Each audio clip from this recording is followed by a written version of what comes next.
उत्पत्तिको पुस्तक अध्याय 37। योसेफका सपनाहरू। याकुब आफ्ना बाबुले बसोबास गरेको कनान देशमा बस्थे। याकुबको वृत्तान्त यही हो। योसेफ 17 वर्षका हुँदा तिनका दाजुहरूसँग भेडा बाख्राहरूका बगाल चराउँथे। एक दिन तिनले आफ्ना पिताका पत्नीहरू बिल्हा र जिल्पाका छोराहरूको खराब व्यवहारको कुरा आफ्ना बुबा कहाँ ल्याए। आफ्नो बुढेसकालका छोरा भएकाले इस्राएलले अरू छोराहरूलाई भन्दा योसेफलाई बढी माया गर्थे र तिनले योसेफको निम्ति राम्रा बुट्टाहरू भएको एउटा लामो लबेदा बनाइदिए। तर तिनका बुबाले अरू दाजुभाइहरूलाई भन्दा तिनलाई बढी माया गरेको देखि तिनका दाजुहरूले तिनीसित दुश्मनी राखे र तिनीसँग राम्ररी बोल्दैनथे। एकपल्ट योसेफले एउटा सपना देखे। तिनले त्यो सपना आफ्ना दाजुहरूलाई भनेपछि तिनीहरू उनीसँग झन बढी दुश्मनी राख्न लागे। तिनले उनीहरूलाई भने, मैले देखेको सपना सुन्नुहोस्। हामीहरू खेतमा अन्नका बिटा बाँधिरहेका थियौँ। मेरो बिटा चाहिँ ठाडो भयो र तपाईँहरूका बिटाहरू त्यसका चारैतिर जम्मा भएर मेरो बिटालाई दण्डवत गरे। तिनका दाजुहरूले तिनलाई भने, के त हामी माथि राज्य गर्ने भइस? के तेरो प्रभुत्व हामी माथि हुने भयो? अनि तिनको सपना र तिनका कुराहरूको कारणले उनीहरूले तिनीसँग झन दुश्मनी राखे। तब तिनले अर्को सपना देखे र तिनका दाजुहरूलाई यसो भनेर बताए, सुन्नुहोस्, मैले अर्को सपना देखेँ। सूर्य, चन्द्र र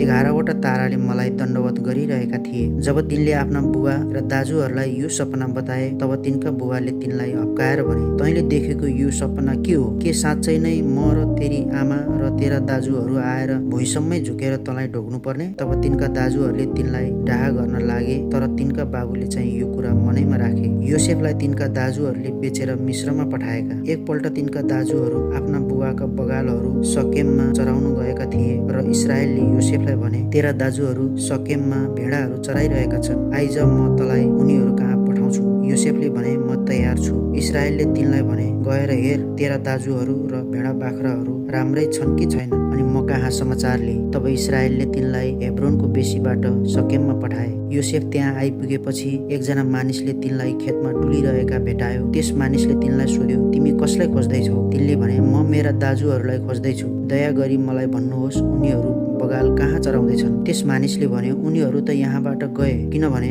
उनीहरूले हामी दोतानतिर जाउँ भनिरहेका मैले सुनेको थिएँ। यसैले आफ्ना दाजुहरूलाई खोज्दै गएर योसेफले उनीहरूलाई दोतानमा भेटाए। उनीहरूले तिनलाई टाढैबाट आइरहेका देखे र तिनी उनीहरूका नजिक आइपुग्नुभन्दा अघि नै तिनलाई मार्ने उनीहरूले मत गरे। उनीहरूले आपसमा भने, त्यो स्वप्नदर्शी आउँदैछ, लौ अब हामी त्यसलाई मारेर एउटा खाडलमा फालिदिउँ। जङ्गली पशुले त्यसलाई खाएछ के रे भनी हामी भनौँ र त्यसका सपनाहरू के हुँदो रहेछन् हेरौँला। यो सुनेर रुबेनले यसो भनेर उनीहरूका हातबाट तिनलाई बचाउन खोजे, हामीले त्यसको ज्यानै त लिनु हुँदैन। रुबेनले उनीहरूलाई भने, रक्तपात चाहिँ नगरौँ, यहाँ मरुभूमिको यस खाल्डोमा त्यसलाई फालिदिउँ, तर त्यसमाथि हात चाहिँ नउठाउँ। उनीहरूका हातबाट बचाएर योसेफलाई आफ्ना बुबा कहाँ पुर्याइदिने हेतुले रुबेनले यसो भनेका थिए। यसैले जब योसेफ आफ्ना दाजुहरू कहाँ आइपुगे तब तिनले लाएका राम्रा बुट्टाहरू भएको त्यो लामो लबेदा उनीहरूले फुकालेर खोसे अनि उनीहरूले तिनलाई समातेर एउटा गहिरो खाल्डोमा फालिदिए। त्यो पानी नभएको सुक्खा खाल्डो थियो। जसै उनीहरू खान बसे, उनीहरूले यसो मासतिर हेरे र मिश्रतिर सुगन्धित मसला, लेप र मुर्र ऊँटहरूमा लादेर लगिरहेका गिलादबाट आएको एक इस्माएली यात्री दललाई देखे। तब यहुदाले आफ्ना दाजुभाइहरूलाई भने, हामीले आफ्नो भाइलाई मारेर त्यसको रगत लुकाएर हामीलाई के फाइदा हुन्छ र? आओ अब त्यसलाई इस्माएलीहरूका हातमा बेचिदिउँ। हामी त्यसमाथि हात चाहिँ नउठाउँ, किनकि त्यो हाम्रै भाइ,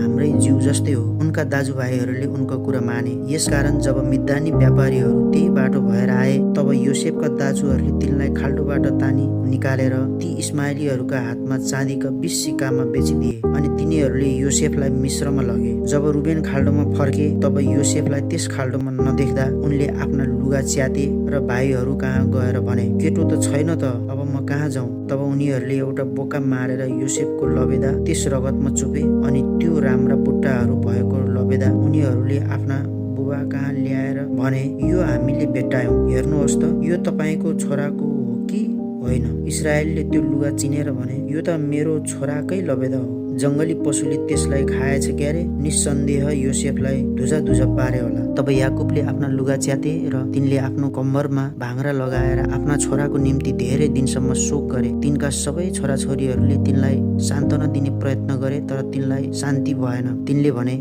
यो मेरो शोकमा नै म मेरो छोरा कहाँ चिहानमा जानेछु। यसरी योसेफका बुबाले तिनका निम्ति बिलौना गरे। यसै बीचमा मिद्यानीहरूले योसेफलाई मिस्रमा फारोका एकजना अधिकृत पोतिफरको हातमा बेचिदिए। उत्पत्तिको पुस्तक अध्याय 37। योसेफका सपनाहरू। याकुब आफ्ना बाबुले बसोबास गरेको कनान देशमा बस्थे। याकुबको वृत्तान्त यही हो। योसेफ 17 वर्षका हुँदा तिनका दाजुहरूसँग भेडा बाख्राहरूका बगाल चराउँथे। एक दिन तिनले आफ्ना पिताका पत्नीहरू बिल्हा र जिल्पाका छोराहरूको खराब व्यवहारको कुरा आफ्ना बुबा कहाँ ल्याए। आफ्नो बुढेसकालका छोरा भएकाले इस्राएलले अरू छोराहरूलाई भन्दा योसेफलाई बढी माया गर्थे र तिनले योसेफको निम्ति राम्रा बुट्टाहरू भएको एउटा लामो लबेदा बनाइदिए। तर तिनका बुबाले अरू दाजुभाइहरूलाई भन्दा तिनलाई बढी माया गरेको देखि तिनका दाजुहरूले तिनीसित दुश्मनी राखे र तिनीसँग राम्ररी बोल्दैनथे। एकपल्ट योसेफले एउटा सपना देखे। तिनले त्यो सपना आफ्ना दाजुहरूलाई भनेपछि तिनीहरू उनीसँग झन बढी दुश्मनी राख्न लागे। तिनले उनीहरूलाई भने,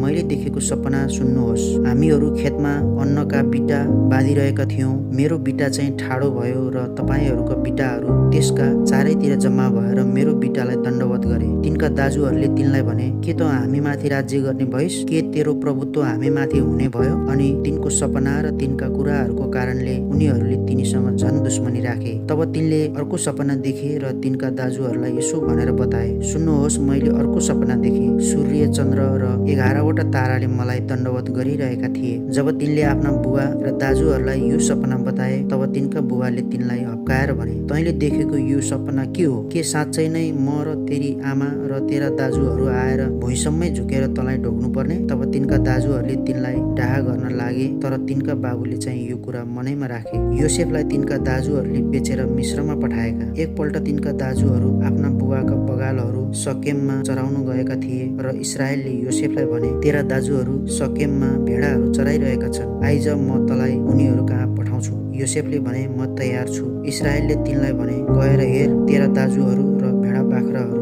राम्रै छन् कि छैनन्, अनि म कहाँ समाचार लिए। तब इस्राएलले तिनलाई हेब्रोनको बेसीबाट सकेममा पठाए। योसेफ त्यहाँ आइपुगेपछि एकजना मानिसले तिनलाई खेतमा डुलिरहेका भेटायो। त्यस मानिसले तिनलाई सोध्यो, तिमी कसलाई खोज्दैछौ? तिनले भने, म मेरा दाजुहरूलाई खोज्दैछु। दया गरी मलाई भन्नुहोस्, उनीहरू बगाल कहाँ चराउँदैछन्? त्यस मानिसले भने, उनीहरू त यहाँबाट गए, किनभने उनीहरूले हामी दोतानतिर जाउँ भनिरहेका मैले सुनेको थिएँ। यसैले आफ्ना दाजुहरूलाई खोज्दै गएर योसेफले उनीहरूलाई दोतानमा भेटाए। उनीहरूले तिनलाई टाढैबाट आइरहेका देखे र तिनी उनीहरूका नजिक आइपुग्नुभन्दा अघि नै तिनलाई मार्ने उनीहरूले मतो गरे। उनीहरूले आपसमा भने, त्यो स्वप्नदर्शी आउँदैछ, लौ अब हामी त्यसलाई मारेर एउटा खाडलमा फालिदिउँ। जङ्गली पशुले त्यसलाई खाएछ के रे भनी हामी भनौँ र त्यसका सपनाहरू के हुँदो रहेछन् हेरौँला। यो सुनेर रुबेनले यसो भनेर उनीहरूका हातबाट तिनलाई बचाउन खोजे, हामीले त्यसको ज्यानै त लिनु हुँदैन। रुबेनले उनीहरूलाई भने, रक्तपात चाहिँ नगरौँ, यहाँ मरुभूमिको यस खाल्डोमा त्यसलाई फालिदिउँ, तर त्यसमाथि हात चाहिँ नउठाउँ। उनीहरूका